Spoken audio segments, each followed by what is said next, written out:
Sant'Antonio di Padova giunse in Italia come straniero, imbarcatosi in Africa e approdato in Sicilia dopo un naufragio.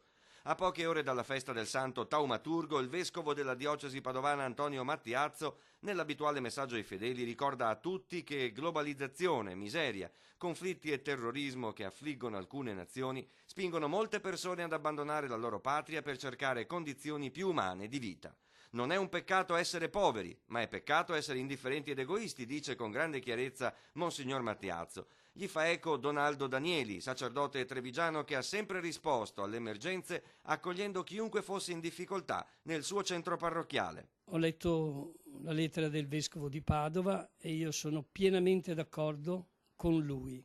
Quando c'è l'emergenza, quando ci sono delle persone che sono in emergenza, è giusto soccorrerle e non credo che questo ci impoverirà. È quando ci chiudiamo in noi stessi, nel nostro egoismo, che allora ci impoveriamo veramente.